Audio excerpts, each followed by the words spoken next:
In question 1, we're going to solve this system of linear equations, but we're going to do so graphically. Over here, I've graphed both of the lines, and I can see they meet at this one point right here. So let me mark that. This looks like it's the point 4 for x and 1 for y.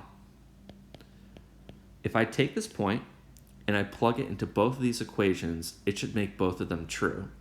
I'm going to start with x plus y equals 5.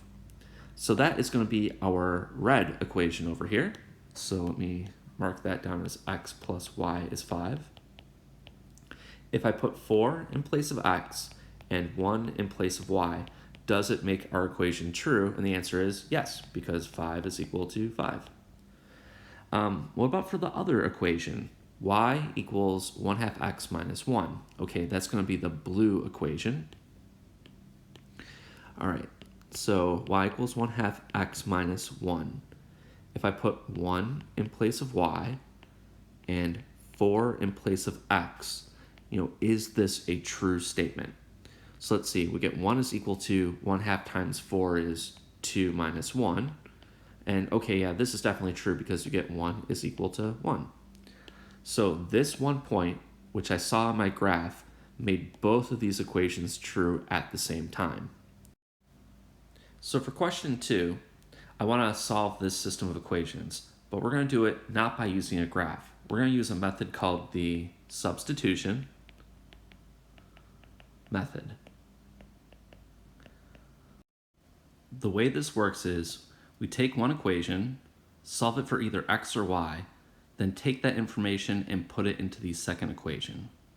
There's several ways you could do this.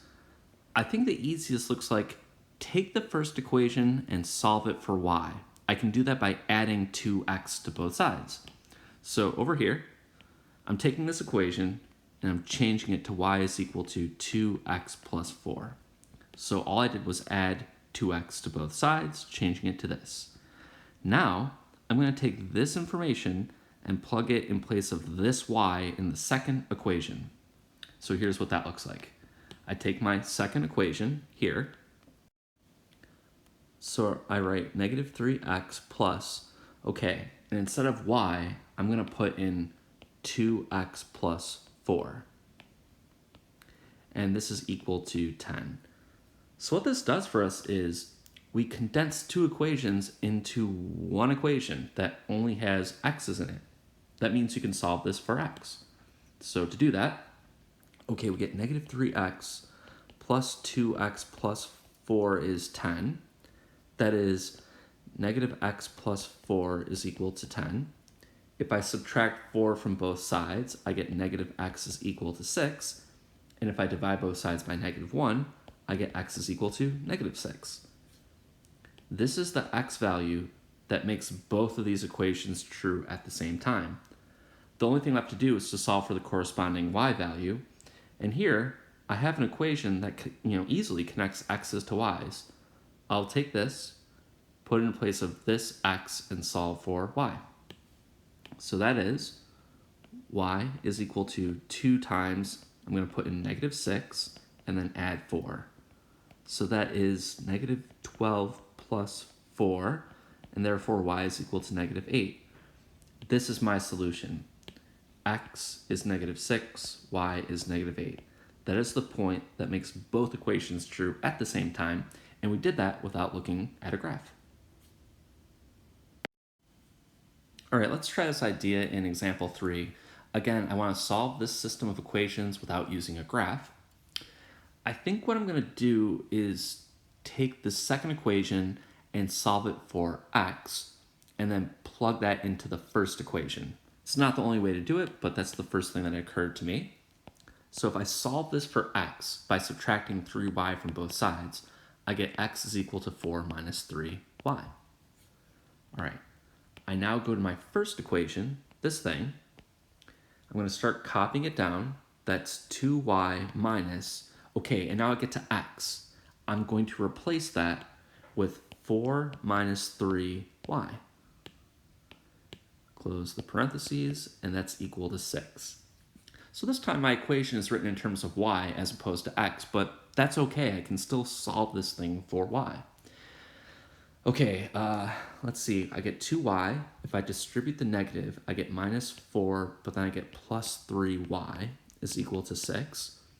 If I combine like terms, I get 5y minus 4 is 6. If I add 4 to both sides, I get 5y is equal to 10. And if I divide both sides by 2, I get y is equal to 2. The only thing that I don't know is the x value. But again, I could go back to this equation. I know y. I can easily solve for x. So let's do that. All right, so in here, I have x is equal to 4 minus 3 times 2. So x is equal to 4 minus 6, or simply x is equal to negative 2. That's my answer. X is negative 2 and y is positive 2. That is the point that makes both equations true at the same time.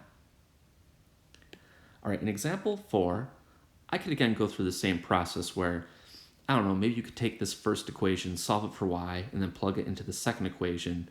But there's another method that I'd like to go over, and it's called the addition method. And this can be very fast when you compare it to the substitution method, and the idea is simple. What we're going to do is simply add the left sides together and add the right sides together and see what happens. If this equals this, and this is equal to this, the sum of these two things must be equal to the sum of those two things. So let's see, what I'm doing is on the left, I'm adding those. On the right, I'm adding those. Okay, negative 4x plus 2x is negative 2x. And then the next thing I have is a positive y, and I'm adding a negative y. Well, those two actually sum to 0. And because that happens, I'm not even going to write it. I'm just going to skip over to the other side of my equation. We have 7 and 1, and if we add those together, we get 8. So this is why the addition method can be very fast. We took both equations and simply added them together, and the y's canceled. I can very quickly solve this equation for x by dividing both sides by negative 2, and I get x is equal to negative 4. So if you go back to the question here, it took quite a bit of work to get to the value y is equal to 2. Here it was almost immediate. I got that x is equal to negative 4. The only thing that you don't know is y, but you can use either equation to figure that out. So I'm just going to choose the first equation, put this thing in place of x, and solve for y.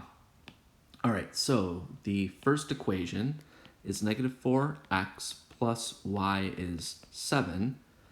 I'm going to put negative 4 in place of x, and the only thing I don't know is y. So that's 16 plus y is equal to 7, and if I subtract 16 from both sides, I get that y is equal to negative 9. And this is the solution to the system. X equals negative 4, and y is equal to negative 9. So now that we have these two methods, you can use whichever one you think is going to be easier for the problem at hand. So let's look at number 5. Okay, I could either add the two sides together or substitute one equation into the other. And I think for this one, the substitution method is going to be faster. And the reason is, this one's already solved for y, which means you can instantly plug that thing into this y here. And that's exactly what I'm going to do. I'm going to take this equation and put it in place of this y. We have 2x plus 3 times, okay, I'm going to plug in that y is the same thing as 2x plus 1. And I get that is equal to 7. All right, so now I have to solve this thing for x. So we get 2x plus, distribute the 3 gives me 6x plus 3, and this is equal to 7. So that's 8x plus 3 is 7. If I subtract 3 from both sides, I get 8x is equal to 4. And if I divide both sides by 8, I get x is equal to, well, you could use a half, or if you prefer, you could use 0.5. Either of these is okay. But the goal is to now solve for y. So if I go back to this equation, I can simply put 1/2 or 0.5 right here and get y pretty quickly. So that is, All right, we get y is equal to 2 times, I'll use a half plus 1. 2 times a half is 1, and 1 plus 1 is 2. This means I have my solution. X was a half, and y was equal to 2. And for the last one, number 6, I don't think the substitution method is a good idea because you're either going to have to solve for y or x. It's going to be complicated and you'll have to plug it into the other equation. I mean, it'll work. I just think it would take a long time. But it doesn't look like the addition method is much better because if you add these two sides, well, the x's become 2x, the y's become 8y, which means neither of them cancel. But there's a simple step that you can do first if you'd like to either cancel all the x's or all the y's. So here's what I mean. If this was a negative 4, it would be perfect because negative 4x plus 4x would give me 0x. So as a step beforehand, I'm going to take this whole equation and I'm going to multiply it by 2. The reason I'm doing this is it'll make this negative 4, which when I add it to this 4, will cancel it. But if you multiply both sides of the equation by 2, not only do you get negative 4x, but you get 10y and 4 on the other side of your equation. So that is, you get negative 4x plus 10y is equal to 4. And for the first equation, I'm just going to leave it alone. It's 4x plus 3y is equal to 22. So it didn't look like the addition method would be a good approach, but actually with this step beforehand, it's going to make it work out really nicely. If I take the left and right sides and add them up, negative 4x plus 4x is 0. I'm not going to write it. But over here, we get 13y. And that is equal to 4 and 22 adds to 26.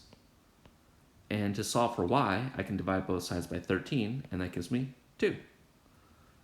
And again, I have half the answer. I also need to know x, but you can use any equation that has both an x and y in it to solve for it. So I'm going to, I'll use the second equation. It doesn't matter, so let's see. I have 4x, I don't know x, plus 3 times I do know y, it's equal to 2. That's equal to 22. So to solve it for x, I get 4x plus 6 is equal to 22. If I subtract 6 from both sides, I get 4x is equal to 16. Okay, and if I divide both sides by 4, I get x is equal to 4. Again, arriving at our solution of x is 4 and y is 2.